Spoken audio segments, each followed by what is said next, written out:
ഷീബയ്ക്ക് വായിക്കാമോ? വായിക്കാം സാറേ. യാ നിശാ സർവഭൂതാനാം തസ്യാം ജാഗർത്തി സംയമി യസ്യാം ജാഗൃതി ഭൂതാനി സാ നിശാ പശ്യതോ മുനി. സർവജീവികൾക്കും യാതൊന്നു രാത്രിയാണോ ആ രാത്രിയിൽ ജിതേന്ദ്രിയൻ ഉണർന്നിരിക്കുന്നു. യാതൊന്നിൻ ജീവികൾ ഉണർന്നിരിക്കുന്നുവോ ആ പകൽ തത്വദർശിയായ മുനിക്ക് രാത്രിയത്രേ. അജ്ഞനായ ഭോഗിയുടെയും വിജ്ഞനായ യോഗിയുടെയും അനുഭവങ്ങൾ രണ്ട് തരത്തിലാണെന്ന് കാണിക്കുന്നു. ശാസ്ത്ര തത്വങ്ങളെ കാവ്യശൈലിയിൽ പ്രതിപാദിക്കുക എന്ന ഭാരതീയ ഭാരതീയ ഭാരതീയ ദാർശനികന്മാരുടെ സവിശേഷതയ്ക്ക് ഉദാഹരണമാണ് ഈ സുന്ദര ശ്ലോകം. മാംസചക്ഷുസ്സുകൊണ്ട് നോക്കിയാൽ കാണുന്ന കാഴ്ചയല്ല ചക്ഷുസ്സുകൊണ്ട് നോക്കിയാൽ കാണുക.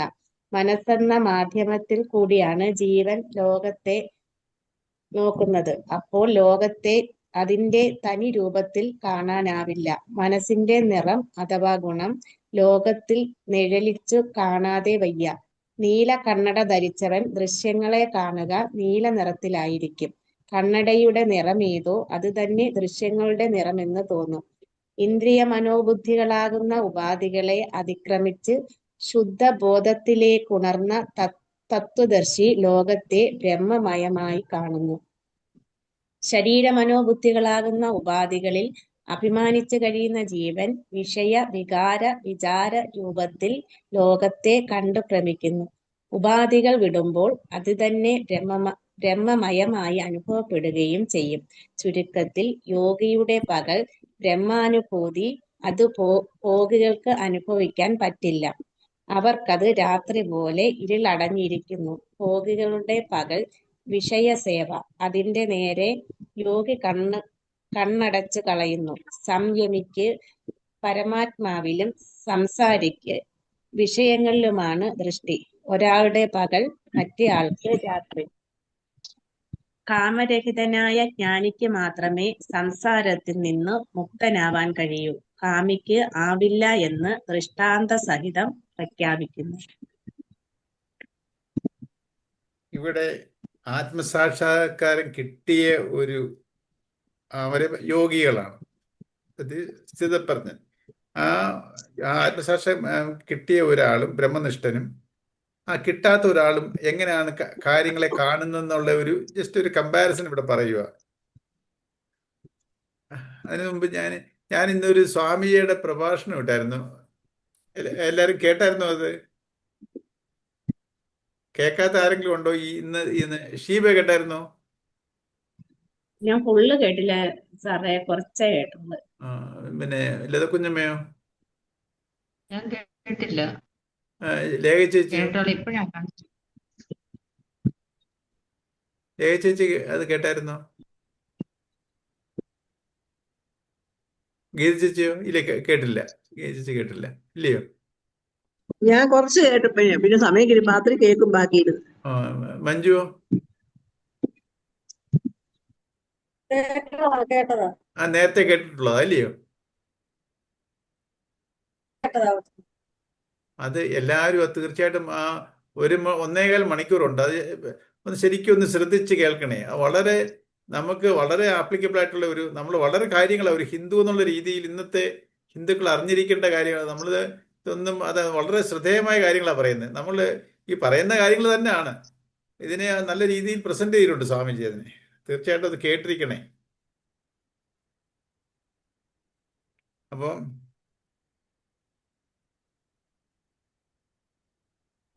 സർവജീവികൾക്ക് അതാ ഒന്ന് ജിതേന്ദ്രിയൻ, ഇന്ദ്രിയത്തിനെ ജയിച്ചവൻ. അതാ ഇന്ദ്രിയത്തിനെ അധീപന. നമ്മളെല്ലാം ഇന്ദ്രിയങ്ങളുടെ അടിമയിലിരിക്കുക.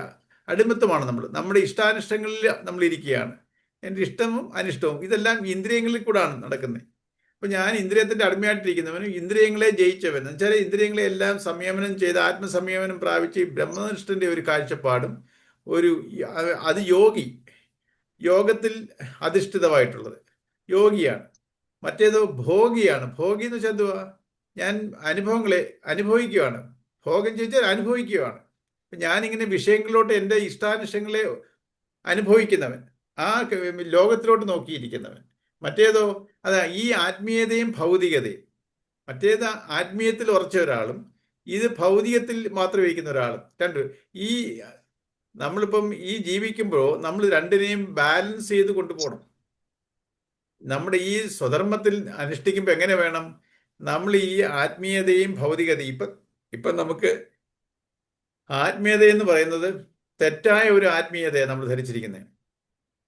ഇപ്പൊ നമ്മൾ കാണുന്ന ഈ ദൈവത്തിനെ വെളിയിൽ കാണുകയാണ്, അമ്പലങ്ങളിൽ കണ്ട് ആ വെളിയിലിരിക്കുന്ന ഒരു ശക്തി എന്നെ വന്ന് ഹെൽപ്പ് ചെയ്യും, എൻ്റെ പ്രശ്നങ്ങളെല്ലാം ദുരിതങ്ങളെല്ലാം മാറ്റി തരുന്നുള്ളവരെ ഞാൻ വെളിയിലോട്ട് നോക്കുകയാണ്. നമ്മൾ ഉള്ളിലോട്ട് നോക്കാതെ ആ ഭൗതികതയിലാണ്, വെളിയിലോട്ടാണ്. ഞാൻ എൻ്റെ ശരീരം തൊട്ട് ഈ ഇപ്പം ഞാനെന്ന് പറയുന്ന ശരീരമാണെന്നുള്ളത് നമ്മളതെല്ലാം തോന്നൽ എന്തുവാ? ഞാൻ ശരീരമാണ്, മനസ്സാണ്. ശരീരം ബുദ്ധിയിലായിരിക്കുന്നത്, ദേഹം ബുദ്ധിയിലായിരിക്കുന്നത് നമ്മളെല്ലാം. ഈ അനുഭവം വരാത്രത്തോളം കാലം നമ്മൾ ദേഹം ബുദ്ധിയില്ല. നമ്മൾ ഈ അറിവൊക്കെ പറയുന്നെങ്കിലും നമ്മൾ ഈ ദേഹത്തിൻ്റെ ഞാൻ ഈഗോയിലായിരിക്കുന്നത് എല്ലാവരും. അതൊരു പരമാർത്ഥം. അല്ലെങ്കിൽ ആ മറ്റേ നിഷ്ഠ ആയിരിക്കണം. നിഷ്ഠ വന്നവർക്ക് മാത്രമേ ഉള്ളൂ ഇതൊരു സ്ഥിതപ്രജ്ഞനാവണം. അതിനുകൊണ്ട് നമ്മൾ പരിശ്രമിക്കുകയാണ്. അപ്പം നമ്മളെല്ലാം ഇപ്പം ഈ ഇന്ദ്രിയങ്ങളുടെ എല്ലാം അടിമയായിട്ട് പോയിക്കൊണ്ടിരിക്കുക. ഈ അറിവിൽ കൂടെ നമ്മൾ പ്രാക്ടീസ് തുടങ്ങിയിട്ട് തന്നെ ഉണ്ടെന്ന് പറയാൻ പറ്റില്ല. നമ്മൾ ജസ്റ്റ് അറിയുകയാണ്. ഈ അറിവിനെ പിന്നെ ഞാൻ എൻ്റെ അനുഭവമാക്കണം. അത് വളരെ നമ്മൾ ശരീരം കൊണ്ട് ചെയ്യുന്ന പോലല്ല ഈ മനസ്സിന്റെ പ്രയത്നം. ശരീരം കൊണ്ട് നമുക്ക് പലതും നമുക്ക് കാട്ടിക്കൂട്ടാം. സാധനങ്ങളൊക്കെ അതുകൊണ്ട് എല്ലാവരും പലതും അനുഷ്ഠിക്കുന്നുണ്ട് ശരീരം കൊണ്ട്. പക്ഷെ മനസ്സ് അതുമായിട്ട് കോപ്പറേറ്റ് ചെയ്യത്തില്ല. മനസ്സിങ്ങനെ മനസ്സിന്റെ ഇഷ്ടത്തിന് പോകും. അപ്പം ഭൗതിക എന്ന് പറഞ്ഞാല് ഞാൻ എൻ്റെ ശരീരം തൊട്ട് വെളിയിലോട്ട്, ഈ ശരീരവുമായിട്ട് ബന്ധപ്പെട്ട ആൾക്കാരും വസ്തുക്കളും, ഇതാണ് എൻ്റെ ലോകം. അതാണ് പറയുന്നത്. നമുക്ക് 3 ദുഃഖമാണ്. ആധ്യാത്മിക ദുഃഖം. ഒരു മനുഷ്യന് 3 ദുഃഖങ്ങളേ ഉള്ളൂ. ആധ്യാത്മിക ദുഃഖം, ആദി ദൈവിക ദുഃഖം, ആദി ഭൗതിക ദുഃഖം. ഈ 3 ദുഃഖമാണ് നമുക്ക്. ഭാഗവതത്തിൽ പറയും താപത്രയം അകറ്റാണെന്ന്. താപം വെച്ചാല് ദുഃഖം. താപത്രയം 3ആണത്. ആധ്യാത്മികം, ആദിദൈവികം, ആദിഭൗതികം.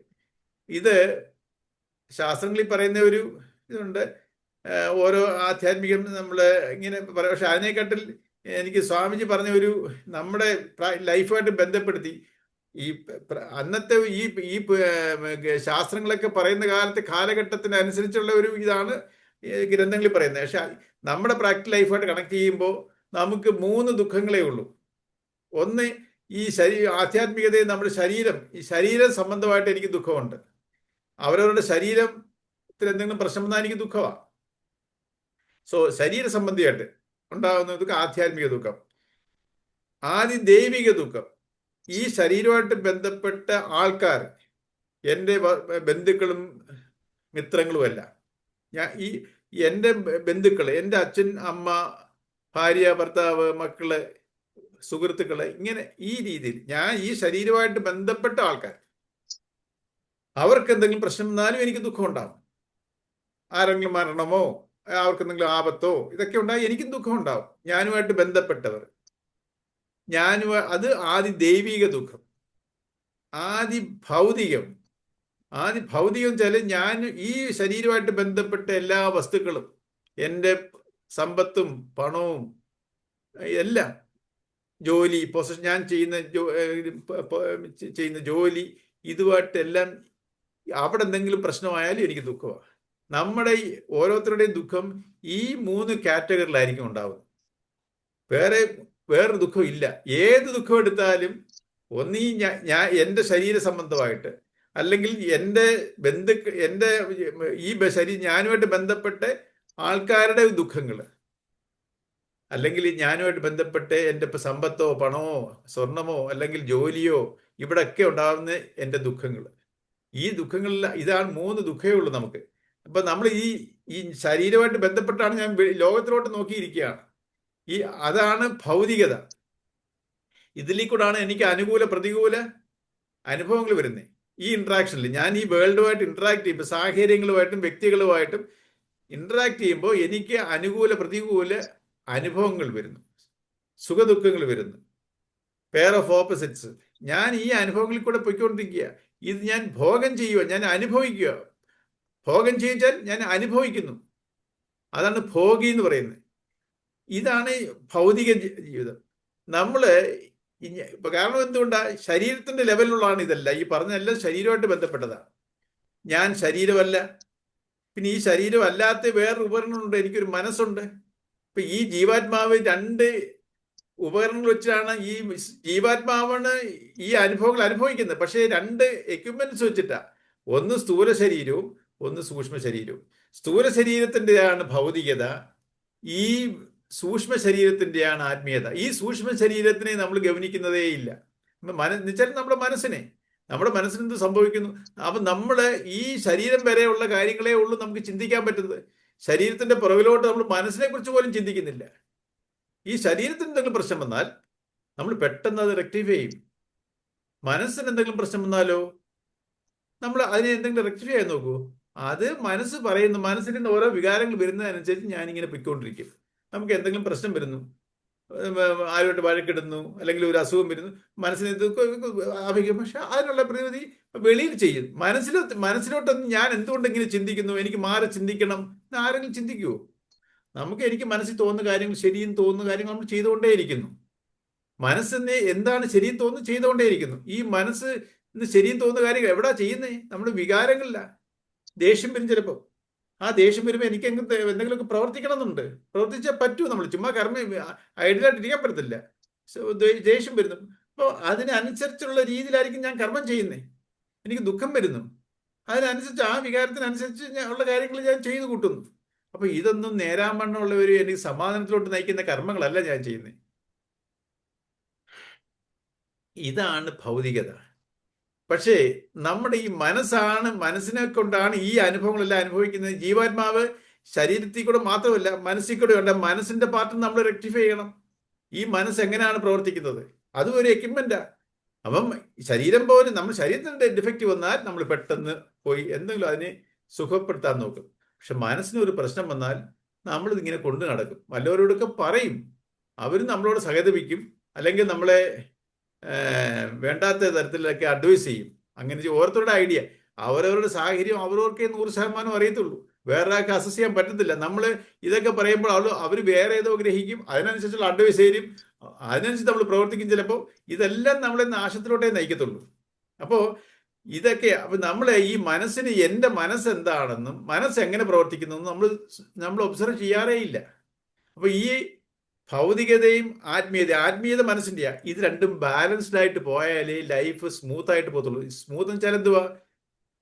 നമ്മളെ ശാന്തതയിലോട്ട് പോകത്തുള്ളൂ. അല്ലെങ്കിൽ പ്രക്ഷുബ്ധമായിരിക്കും നമ്മുടെ. അപ്പൊ നമ്മൾ ഈ ആത്മീയത എന്ന് പറഞ്ഞാൽ ഈശ്വരൻ. നമ്മൾ അമ്പലത്തിൽ പോവും, ഈശ്വരനോട് പ്രാർത്ഥിക്കും, ഈശ്വരനോട് എന്തെങ്കിലുമൊക്കെ വഴിപാടുകൾ നേരും. ഇതാണ് നമ്മുടെ ആത്മീയത. ഇത് ശരിക്കുമുള്ള ആത്മീയതയല്ല, അന്ധമായ ഒരു അന്ധവിശ്വാസങ്ങളാണ് ഇതൊക്കെ. ഈ സത്യങ്ങളെ ഈ ശാസ്ത്രങ്ങളിലൂടെ മനസ്സിലാക്കിയാലോ ഈ അനുഷ്ഠാനങ്ങളും ആചാരങ്ങളും വേണം. പക്ഷേ അതിനൊക്കെ കാട് കയറി നമ്മൾ പോയിരിക്കുക. ഇതെന്തിനാണ് ഈ അനുഷ്ഠാനവും ആചാരവും എന്നുള്ളത് അറിയാതെ കാര്യസാധ്യത്തിന് വേണ്ടി നമ്മൾ പലതും ചെയ്യുവാണ്. നമ്മൾ റോങ് റൂട്ടിലാണ് പോകുന്നത് ഈ ആത്മീയതയിൽ. അപ്പൊ ഈ എന്തോ ആത്മീയത, ഞാൻ ആരാണെന്നുള്ളത് നമുക്ക് ആർക്കെങ്കിലും നമ്മൾ ചിന്തിക്കുമോ? ഈ ശാസ്ത്രങ്ങൾ പഠിക്കാതെ അല്ലെങ്കിൽ ഗുരുക്കന്മാരുന്നോ എന്തെങ്കിലും കേൾക്കുക, ഈ ഞാൻ ആരാണെന്ന് ആരെങ്കിലും ചിന്തിക്കുമോ? ഞാൻ ആരാണെന്നോ? നമ്മൾ ഹു ആർ യു, ആരാ നിങ്ങളെന്ന് ചോദിച്ചാൽ ഞാൻ ഇന്നടത്ത് ഇന്നാരാ, അതിൽ കവിഞ്ഞ് നമുക്ക് എന്ത് പറയാൻ പറ്റും? നമ്മളെ എക്സ്പ്ലെയിൻ ചെയ്യാൻ പറ്റൂ? ഇതൊക്കെ അറിഞ്ഞുകൊണ്ടല്ലേ നമുക്ക് ഇതൊക്കെ പറയാൻ പറ്റുന്നത്. ഇല്ലെങ്കിലോ എത്ര അനുഭവം ഉണ്ടെങ്കിലും, എത്ര ജീവിത അനുഭവം ഉണ്ടെങ്കിലും ഈ ശാസ്ത്രങ്ങളോ ഗുരുക്കന്മാരിൽ നിന്നോ കേൾക്കാതെ നമുക്ക് ഈ ഒരു അറിവ് കിട്ടത്തില്ല. അതുകൊണ്ടാണ് ഇത് ഗുഹ്യതരം, രഹസ്യത്തിൽ വളരെ രഹസ്യമായിട്ടുള്ള ഒരു, കാരണം അത്രയ്ക്ക് ഇത് ആവരണം ചെയ്ത് കിടന്നിരിക്കുക. നമുക്ക് നമ്മുടെ കോമൺ സെൻസിൽ കൂടെ, നമ്മുടെ ബുദ്ധി കൂടെ നമുക്ക് ചിന്തിച്ചെടുക്കാൻ പറ്റുന്ന ഒരു സംഗതിയല്ല ഇത്. പക്ഷേ ഈ അറിവ് കിട്ടിയാലോ നമുക്ക് തന്നെ മനസ്സിലാവും ഇതാണ്, ഈ സത്യമാണ്, നമുക്ക് കൺവിക്ഷൻ വരും. അപ്പം ഇതിനെ ആവരണം ചെയ്ത് കിടക്കുകയാണ്, ഇത് മറിഞ്ഞു കിടക്കുകയാണ്. ഇതേതെങ്കിലും ഒരു ഗുരുവിൻ്റെയോ നമുക്ക് ആ നിമിത്തം വരണം. അല്ലാതെ നമ്മുടെ ബുദ്ധിയിൽ നമ്മൾ ഉദിക്കുന്ന ഒരു സംഗതി അല്ല ഇത്. എത്ര ഭൗതികമായിട്ട് ഇവിടെ എന്തെല്ലാം ശാസ്ത്രങ്ങളുണ്ടോ ഇതൊക്കെ പഠിച്ചാലും ഇതൊന്നും കിട്ടത്തില്ല. അപ്പം എത്ര മിടുക്കനായാലും എത്ര ബുദ്ധി രാക്ഷസനായാലും ഈ തത്വങ്ങളെ ഒന്നും കിട്ടത്തില്ല. ഒന്നീ ശാസ്ത്രങ്ങളിൽ കൂടെ, അല്ലെങ്കിൽ ഏതെങ്കിലും ഗുരുക്കന്മാരിൽ കൂടെ, അല്ലാതെ നമുക്ക് അതർവൈസ് വേറൊരു ഇതുണ്ട്, ജന്മത്തിൽ കൂടെ കിട്ടും. ജന്മവാസന കണ്ടിട്ട് ഓരോരുത്തരുടെ ജന്മവാസന, നമുക്ക് ആ ജന്മവാസന ഇല്ലാത്തടത്തോളം കാലം ഇതെനിക്ക് ഇങ്ങനെ കിട്ടത്തുള്ളൂ. അപ്പൊ ഈ അറിവ് കിട്ടുമ്പോഴാണ് നമ്മൾ ആ വഴിയിൽ ചിന്തിക്കുമ്പോൾ, ഇതുവരെ ഞാൻ വിചാരിച്ചതെന്നൊക്കെ വളരെ ഇതാണല്ലോ സത്യം. സത്യത്തിനെ നമ്മൾ തിരിച്ചറിയും. എൻ്റെ ഒരു അനുഭവം പറയുന്നത്, ഇതൊക്കെ ഇപ്പോൾ ഒരു കുറച്ച് നാളായേ ഉള്ളൂ ഇതൊക്കെ അറിഞ്ഞിട്ട്. എൻ്റെ ദൈവമേ, ഇതൊന്നും അറിയാതെ ഞാൻ ഇവിടുന്ന് ഈ ലോകം വിട്ട് പോയതിനുള്ളതെന്ന് ചിന്തിക്കുമ്പോഴാണ് ഇതിനോടുള്ള ആ ഒരു ആധിക്യം വരുന്നത്. എത്രത്തോളം നമ്മൾ ഇതിൽ സ്ഥിരത നേടുക. അറിവിന്റെ തലത്തിൽ ഇരുന്നിട്ട് ഒരു കാര്യവും ഇല്ല. നമ്മൾ വേറെ എന്തെല്ലാം ഒരു സബ്ജക്റ്റ് അറിയുന്ന പോലെ അറിഞ്ഞിട്ട് എന്ത് കാര്യം? അപ്പോൾ ഇതിനെ നമ്മുടെ ജീവിത അനുഭവമാക്കി മാറ്റുമ്പോഴേ നമുക്കും ഇതിൽ പറയുന്നത് പോലെ നമുക്കും എക്സ്പീരിയൻസ് വരുന്നു. അനുഭവം വെച്ചാൽ എനിക്കും അത് സത്യമാണെന്ന് എനിക്ക് റിവീൽ ചെയ്യപ്പെടുകയാണ്. ഈ ശാസ്ത്രങ്ങളിൽ പറയുന്ന രീതിയിൽ നമ്മൾ അനുഷ്ഠാനങ്ങളെ മനസ്സിനെ അതിനനുസരിച്ച് കൊണ്ടുവരുമ്പോഴേ നമുക്ക് അപ്പോഴാണ് നമുക്ക് ബോധ്യപ്പെടുന്നത് ഇതിനകത്ത് പറഞ്ഞതൊക്കെ എന്ത് പരമാർത്ഥമാണ്. ഇതൊക്കെ അറിയാതെ പോയിരുന്നതിന് എത്രയോ പേര് ഇത് അറിയാതെ നടക്കുന്നു. ഇവിടെ വലിയ മിടുക്കന്മാരാണെന്നും മെഡിക്കലെന്നും പറഞ്ഞുകൊണ്ട് എത്രയോ പേര് നടക്കുന്നു. പക്ഷേ ഇത് അറിഞ്ഞു കഴിയുമ്പോഴാണ് ഇതിൻ്റെ ഒരു മഹത്വം അറിയുന്നത്. നമ്മളെല്ലാം വലിയ ഈ ഭൗതികമായിട്ടുള്ള ഇതിലാണ് ഈ വലിപ്പം, മഹത്വം ഭൗതികതയിലാണ്. മഹാനാണ്. അല്ലാതെ നമുക്ക് മഹത്വം വേറെ രീതിയിൽ അറിയത്തില്ല. അവർ ചെയ്ത പ്രവൃത്തികളും സദാചാരിയാണ്. അവരെയൊക്കെയാണ് നമ്മൾ മഹാന്മാർ. വളരെ ഐഡിയലായിട്ട് വെളിയിൽ കാണുമ്പോൾ, പക്ഷെ അവരുടെ പേഴ്സണൽ ലൈഫ് എങ്ങനെയാണെന്ന് നമുക്ക് അറിയത്തില്ല. പക്ഷെ പുറമേ വളരെ ആദർശനിഷ്ഠന്മാരൊക്കെ ഉണ്ട്. പക്ഷെ അവരുടെ എല്ലാ ജീവിത ചൈര്യകളും നമുക്ക് അറിയത്തില്ല. പുറമേ നോക്കുമ്പോൾ വളരെ മഹാന്മാരാണ്. ഇവരുടെ ഭൗതിക ജീവിതത്തിനെ കുറിച്ച് നമുക്ക് അറിയാവൂ. അവരുടെ മനസ്സെങ്ങനെ ചിന്തിച്ച് മനസ്സെങ്ങനെയാണെന്ന് നമുക്കറിയത്തില്ല. അവരുടെ പ്രവൃത്തികളിൽ കൂടെ നമുക്ക് ഒരുമാതിരി അസസ് ചെയ്യാം. അത് നമ്മൾ ഈ മനസ്സിനെ കുറിച്ച് നമുക്ക് വേറൊരാളെ അസസ് ചെയ്യാൻ 100% ഒക്കത്തില്ല. ഒരുമാതിരി പറയാമെന്നല്ലാതെ 100% ഒരാളെ ജഡ്ജ് ചെയ്യാൻ പറ്റത്തില്ല. കാരണം എന്താ, ഒരാളുടെ മനസ്സ് എങ്ങനെ ചിന്തിക്കും നമുക്കറിയാൻ കഴിവില്ല. നമുക്ക് അതിനുള്ള ശക്തിയില്ല. അപ്പൊ മനസ്സിൽ നമ്മൾ വളരെ വീക്കാണ്. വീക്കെന്ന് വെച്ചാൽ നമ്മൾ എപ്പോഴും വികാരങ്ങളിൽ ഇരിക്കുന്ന ഒരു മനുഷ്യരാണ് നമ്മൾ. സാധാരണ മനുഷ്യര് ഈ സാധനയിൽ കൂടി ഇതിങ്ങനെ ശക്തി ആർജിക്കാത്ത, ദാറ്റ് ഈസ് ഈ ആത്മസാക്ഷാത്കാരം സാധിക്കാതെ അതിൽ പാതയിൽ സഞ്ചരിക്കുന്നവർക്ക് ഒരു പക്ഷേ മനസ്സിലാവും. പക്ഷെ അല്ലാത്തവരെയൊക്കെ നമുക്ക് വേറൊരാളെ അസസ് ചെയ്യാൻ പറ്റത്തില്ല. പക്ഷെ നമ്മളിപ്പോൾ ചെയ്തുകൊണ്ടിരിക്കുന്നേ, നമ്മൾ മറ്റുള്ളവരെ അസസ് ചെയ്യുവാണ്. അവരങ്ങനെയാണ്, അവരിങ്ങനെയാണ്. നമ്മളെല്ലാവരെയും നമ്മളെ നോക്കുന്നില്ല. ഉള്ളിലോട്ടുള്ള ഈ ഭൗതികത വെളിയിലോട്ടാണെങ്കിൽ, ഈ ആത്മീയത എന്ന് പറഞ്ഞാൽ ഉള്ളിലോട്ട് നോക്കുന്നതിനെയാണ്, ഉള്ളിലോട്ടുള്ള യാത്രയാണ്. നമ്മൾ ഈ അറിവിൽ കൂടെ നമ്മൾ എന്തോ ചെയ്യുന്നേ, നമ്മുടെ ഉള്ളിലോട്ടുള്ള നമ്മുടെ ഒറിജിൻ, നമ്മൾ എവിടുന്ന് വന്നു, നമ്മുടെ മനസ്സ് എവിടുന്ന് വന്നു, ഈ ചിന്തകൾ എന്താണ്, ഈ ചിന്തകൾ എവിടുന്ന് വരുന്നു, എൻ്റെ വാസന, ഈ വാസന എങ്ങനെയാണ് ഇവിടെ ഇനി അനുഭവം ആവുന്നത്, ഇതൊക്കെ നമ്മൾ ഉള്ളിലോട്ടുള്ളൊരു യാത്രയാണിത്. അതാണ് ഈ ഭൗതികത വെളിയിലോട്ടും ആത്മീയത ഉള്ളിലോട്ടുമാണ്. നേരെ ഓപ്പോസിറ്റാ. അപ്പം ഈ ഭൗതികതയിലിരിക്കുന്ന ഒരാളുടെ അനുഭവം വേറെ, ആത്മീയതയിൽ നിഷ്ഠ നേടിയ ഒരാളുടെ അനുഭവം വേറെ. അതാണ് ഈ ശ്ലോകത്തിൽ പറയുന്നത്. നമ്മൾ ഈ പ്രപഞ്ചത്തിലാണ് വിഷയങ്ങൾ, ഇന്ദ്രിയ സുഖങ്ങൾ, പല പല വിഷയങ്ങളുണ്ട്. അപ്പൊ ഈ 5 ഇന്ദ്രിയത്തിന്റെ വിഷയങ്ങള് പല കോമ്പിനേഷനിൽ ഇവിടെ പല രീതിയിലുള്ള വിഷയങ്ങളുണ്ട്. അപ്പം ഓരോരുത്തരുടെ ഇഷ്ടവും അനിഷ്ടവും നോക്കി അവരവരുടെ വിഷയങ്ങളുമായിട്ട് അവർ ഇന്ററാക്ട് ചെയ്യുന്നു. നമ്മളിങ്ങനെ ആ അനുഭവങ്ങളിലോട്ട് പോവാണ്. ആത്മനിഷ്ഠ കിട്ടിയ ഒരാളോ ഇതിൻ്റെയൊക്കെ ഭ്രമാവസ്ഥ തിരിച്ചറിഞ്ഞ് ഇതിൽ നിന്നെല്ലാം മനസ്സിനെ വിഡ്രോ ചെയ്ത് ഇതിലൊക്കെ നിരർത്ഥകമാണെന്നും ഇതൊക്കെ വെറും ഭ്രമമാണെന്നും ഇതൊക്കെ ശാശ്വതമല്ലെന്നും നൈമിഷികമാണെന്നും തിരിച്ചറിഞ്ഞ ആള് മനസ്സ് അയാളുടെ അതിനകത്തുള്ള എല്ലാ ആഗ്രഹങ്ങളിൽ നിന്നും അയാൾ ഈ സാധനങ്ങൾ ചെയ്യും തോറും ഞാൻ എന്നിലുള്ള ഈശ്വരനിലോട്ട്, ദാറ്റ് ഈസ് എൻ്റെ ആ വിവേകത്തിൽ ഉറച്ച് ബ്രഹ്മനിഷ്ഠയിലോട്ട് പോകും. അങ്ങനെയുള്ളവർക്ക് ഈ ഭൗതിക സുഖങ്ങൾക്ക് ഒരു വാല്യൂ ഇല്ല. നമുക്കാണ് അത് വലിയത്, ഇത് വലുത്.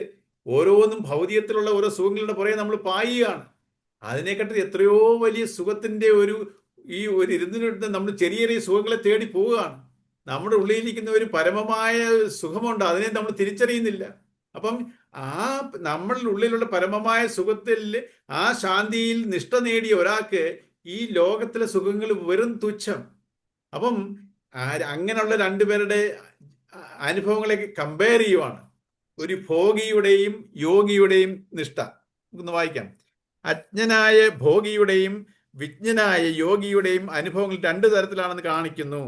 ശാസ്ത്രതത്വങ്ങളെ കാവ്യശൈലിയിൽ പ്രതിപാദിക്കുക എന്ന ഭാരതീയ ദാർശനികന്മാരുടെ സവിശേഷതയ്ക്ക് ഉദാഹരണമാണ് ഈ സുന്ദര ശ്ലോകം. മാംസ ചക്ഷുസ് കൊണ്ട് നോക്കിയാൽ കാണുന്ന കാഴ്ചയല്ല ജ്ഞാന ചക്ഷുസ് കൊണ്ട് നോക്കിയാൽ കാണുക.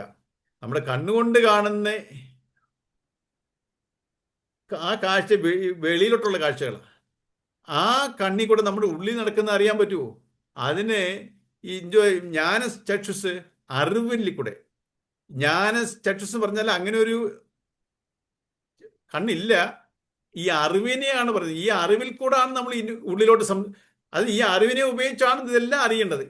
അതാണ് നമ്മുടെ ടൂള്. എന്നുവെച്ചാൽ അറിവെന്ന് വെച്ചാലും ബുദ്ധി കൂടാണ് ഞാൻ ഇത് ഉപയോഗിക്കേണ്ടത്. മാംസ ചക്ഷുസ് നോക്കിയാൽ കാണുന്ന കാഴ്ചയല്ല ജ്ഞാന ചക്ഷുസ് കൊണ്ട് നോക്കിയാൽ കാണുക.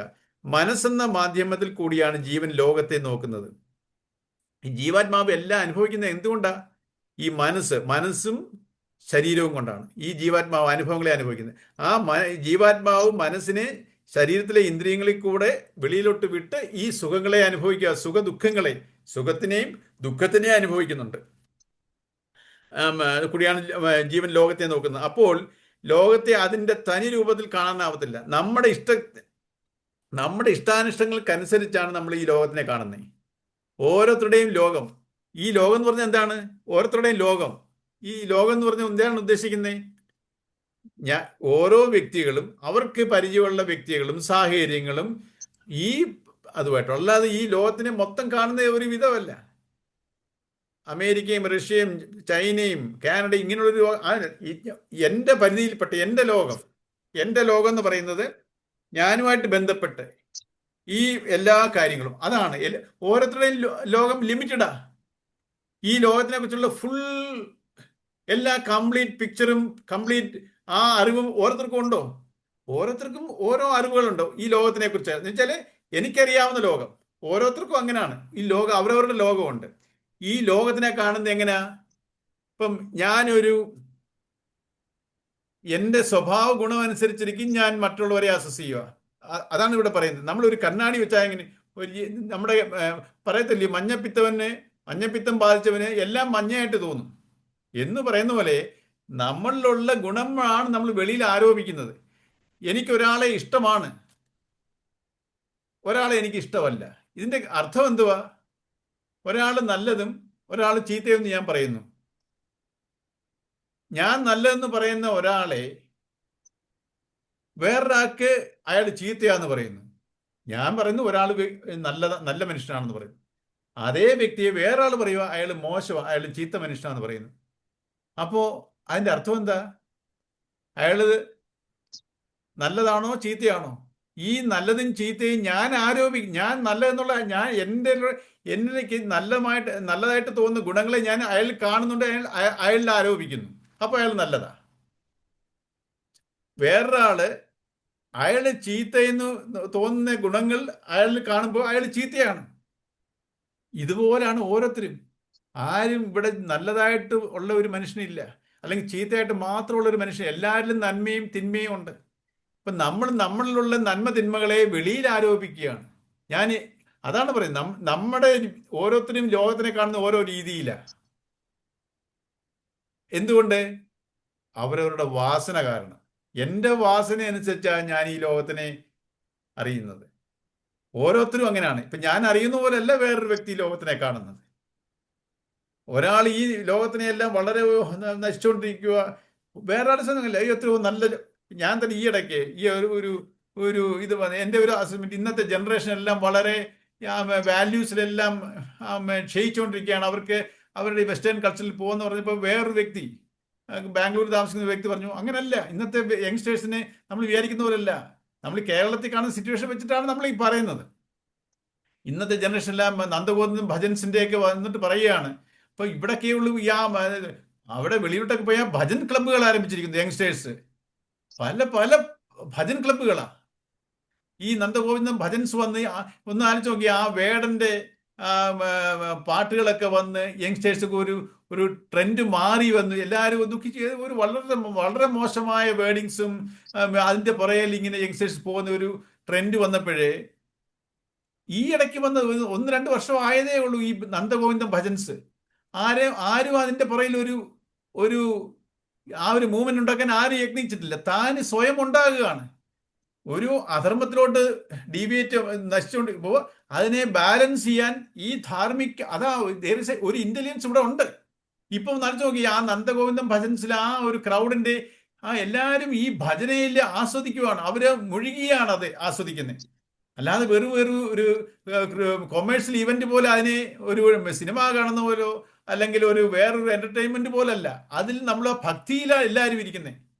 അപ്പം ഈ വേറൊരു നാശത്തിലോട്ട് പൊയ്ക്കൊണ്ടിരുന്നപ്പോഴേ അതിനെ ഒരു ബാലൻസ് ചെയ്യാൻ ഇവിടെ വേറൊന്നും ഉണ്ടാവുന്നു.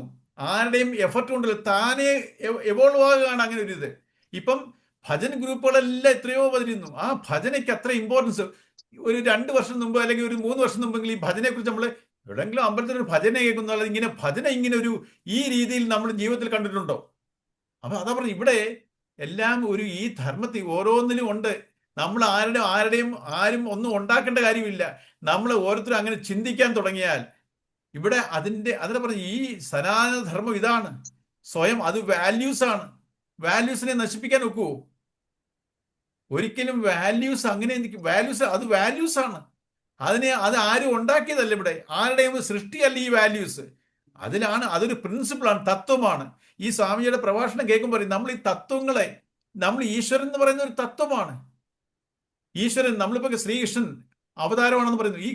ഈ ശ്രീകൃഷ്ണൻ തന്നെ സ്വന്തം അച്ഛനും അമ്മയോടും ജനിക്കുമ്പോൾ പറയുന്നുണ്ട്, നിങ്ങളുടെ മകനായി ജനിച്ചെങ്കിലും നിങ്ങളെ എന്നെ ഒരു തത്വത്തിൽ കാണണം. തത്വമാണ് ഈശ്വരൻ. ആ തത്വത്തിനെ കാണാൻ പറ്റുമോ? ഒരു പ്രിൻസിപ്പിളിനെ കാണാൻ പറ്റുമോ? അത് നമ്മൾ ഈ തത്വങ്ങളെ ഒന്നും കാണാൻ പറ്റില്ല. പക്ഷെ അങ്ങനെ ഒരു പ്രിൻസിപ്പിൾ എക്സിസ്റ്റ് ചെയ്യുന്നില്ലേ? ഉണ്ട്. അതുപോലെ തന്നെ അതാണ് ഈശ്വരൻ. ആ തത്വങ്ങളിലാണ്, ആ പ്രിൻസിപ്പിളാണ്, ആ ഇന്റലിജൻസിലാണ് ഇതെല്ലാം നടക്കുന്നത്. ഇവിടെ നമ്മുടെ ഉള്ളിൽ എന്തെല്ലാം പ്രവൃത്തികൾ നടക്കുന്നു, നമ്മളാണോ നടത്തുന്നത്? നമ്മുടെ ഉള്ളിൽ എന്തെല്ലാം ഈ ലോകത്തില്ലാത്ത ടെക്നോളജി നമ്മുടെ ഉള്ളിൽ നടക്കുന്നത് എല്ലാം കണ്ടുപിടിച്ചിട്ടില്ല വരെ എങ്ങനെ നടക്കുന്നുവെന്ന്. അത്രയ്ക്ക് വരെ ഓരോ ഫീൽഡിലും സ്പെഷ്യലൈസേഷൻ വന്നെങ്കിലും ഇപ്പൊ എനിക്കൊരു അസുഖം ഞാനിപ്പോ ഈയിടയ്ക്ക് ഡിക്റ്റേറ്റ് ചെയ്തു. കണ്ണിന്റെ ഇത് വെച്ചിട്ട് ഞാൻ കാറ്ററാക്ട് ആണെന്ന് വിചാരിച്ചു. അപ്പോ പോയി ടെസ്റ്റ് ചെയ്യുമ്പോഴാണ് അറിയുന്നത് അത് നൈറ്റ് ബ്ലൈൻഡ്നെസ്സാ. എന്ന് വെച്ചാല് ഈ സൈഡ് വിഷൻ കുറഞ്ഞു വരിക. എനിക്ക് സ്ട്രെയിറ്റ് ആയിട്ടുള്ള വിഷനേ ഉള്ളൂ. അതിന് ട്രീറ്റ്മെന്റ് ഇല്ല. ഇതുവരെ ട്രീറ്റ്മെന്റ് ഇല്ല. ഒരു ഡിസോർഡർ ആണത്. അപ്പം നമ്മുടെ ഉള്ളിൽ തന്നെ നടക്കുന്നത്. എന്തുകൊണ്ട് അങ്ങനെ ആവുന്നു? ഇതുവരെ നമ്മുടെ ഓരോരുത്തരുടെയും അങ്ങനെ എത്രയോ മനുഷ്യർ, എത്രയോ ജീവജാലങ്ങൾ ഇവിടെ നടക്കും. ഓരോത്തിന്റെയും ശരീരത്തിന്റെ ഉള്ളിൽ നടക്കുന്ന ആ ടെക്നോളജി, അതിന്റെ മെക്കാനിസം ആരാ ഇതൊക്കെ ഡിസൈൻ ചെയ്യുന്നത്? ഇവിടെ ഒരു പ്രിൻസിപ്പിളാണ്. ഇതാണ് പരമാത്മ ചൈതന്യം. അതിലാണ് ഇതെല്ലാം നടക്കുന്നത്. അപ്പൊ നമ്മളിതിനെ കുറിച്ചൊന്നും ചിന്തിക്കുന്നില്ല. നമ്മളിങ്ങനെ ജീവിച്ചു പോകുന്നു. നമ്മുടെ പ്രശ്നങ്ങളും കാര്യങ്ങളും ആഗ്രഹങ്ങളും ചിലത് നടക്കുന്നു, ചിലത് നടക്കുന്നില്ല. നമ്മളിങ്ങനെ പൊയ്ക്കൊണ്ടിരിക്കുന്നു. നമ്മളിതിനെല്ലാം സൂക്ഷ്മമായി ചിന്തിക്കുമ്പോഴാണ് ഇതെല്ലാം മനസ്സിലാവുന്നത്. നമ്മൾ എന്തുവാ പറയത്തില്ലേ, സൂക്ഷ്മമായി ചിന്തിക്കുക എന്ന് പറയുന്നു. എന്തുവാണ് ഈ സൂക്ഷ്മത? സൂക്ഷ്മത എന്ന് പറഞ്ഞാൽ എന്താണ് നിങ്ങൾ എന്തുവാ സൂക്ഷ്മത കൊണ്ട് എന്താണ് ഗ്രഹിക്കുന്നത്? സൂക്ഷ്മത എന്ന് പറഞ്ഞാൽ അതിന്റെ വ്യാപ്തി എങ്ങനെ? വളരെ സൂക്ഷ്മം. ഇപ്പം ഇലക്ട്രോണും ആറ്റങ്ങളും ഇലക്ട്രോൺ ന്യൂട്രോൺ വളരെ സൂക്ഷ്മമാണ്. അല്ലെങ്കിൽ അമീബ വളരെ സൂക്ഷ്മജീവികൾ, ബാക്ടീരിയ, അമീബ ഇങ്ങനെയൊക്കെയുള്ള സൂക്ഷ്മജീവികളാണ്. അതിന്റെ അർത്ഥം എന്താ? വളരെ മൈന്യൂട്ട്, സൂക്ഷ്മജീവികളാണ്, ഇല്ലേ? സൂക്ഷ്മമായി ചിന്തിക്കുക എന്ന് പറഞ്ഞാൽ എന്താണ് എന്ന് പറയാമോ?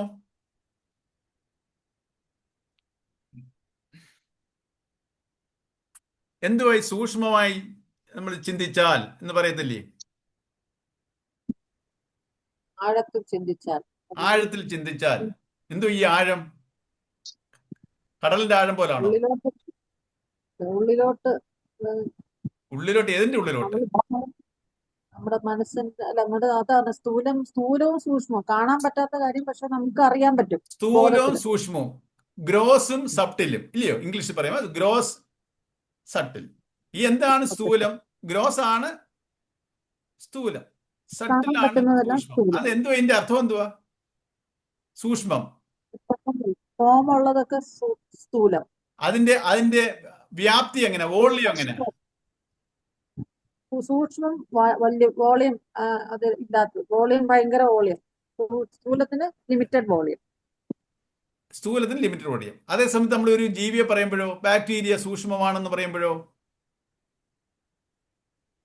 അത് കണ്ണുകൊണ്ട് കാണാൻ പറ്റാത്ത രീതിയിൽ അതിന്റെ വോളിയോ, അതിന്റെ വോളിയോ അതിന്റെ വോളിയം ചെറുതാ. അത് വളരെ മൈന്യൂട്ട്. ആ സൂക്ഷ്മതയാണോ ഞാൻ ഈ പറഞ്ഞ സൂക്ഷ്മ ചിന്ത? സൂക്ഷ്മമായി ചിന്തിക്കണം എന്ന് പറയുമ്പോ അതാണോ അതിന്റെ അർത്ഥം? വോളിയം കൂടുതലാ. അതിന്റെ റിവേഴ്സ് വരുന്നില്ലേ? സൂക്ഷ്മമായി ചിന്തിക്കുക എന്ന് പറഞ്ഞാൽ സൂക്ഷ്മത. ഈ ആത്മീയതയിൽ സൂക്ഷ്മത എന്ന് പറഞ്ഞ പോലെ നമ്മുടെ പഞ്ചഭൂതങ്ങളാണല്ലോ, ആകാശം, വായു, അഗ്നി, ജലം, ഭൂമി. ഭൂമിയാണ് സ്ഥൂലം, ഇല്ലേ? ഇല്ലേ? ആകാശമോ സൂക്ഷ്മമാണ്. അതിന്റെ വ്യാപ്തിയോ വലുത്. അതാണ് സൂക്ഷ്മം എന്ന് പറഞ്ഞാൽ. നമ്മൾ ചിന്തിക്കുമ്പോൾ നമ്മൾ ബ്രോഡായിട്ട് ചിന്തിക്കുക എന്നുള്ളതാ. നമ്മളിങ്ങനെ അതാ നമ്മൾ നാരോ, നമ്മൾ ഈ ഭൗതികതയിൽ നാരോ ആയിട്ട് നമ്മുടെ സ്വാർത്ഥതയാണ് നാരോ ആയിട്ടിരിക്കുന്നത്. അത് വളരെ സ്ഥൂലമാണ്. നമ്മുടെ സ്വാർത്ഥത എന്ന് പറയുന്നത് ഞാനേ എൻ്റെ, അത് വളരെ ഗ്രോസാണ്. നമ്മൾ ആ മനസ്സിന്റെ പൊട്ടൻഷ്യൽ ഇൻഫിനിറ്റാ. സൂക്ഷ്മമായി ചിന്തിക്കാന്ന് വെച്ചാൽ ബ്രോഡായി ചിന്തിക്കുക. എപ്പോഴും നമ്മൾ നാരോ ആയിട്ട് ചിന്തിക്കാതെ, നാരോ മൈൻഡഡ്നെസ് ആണ് സ്വാർത്ഥത.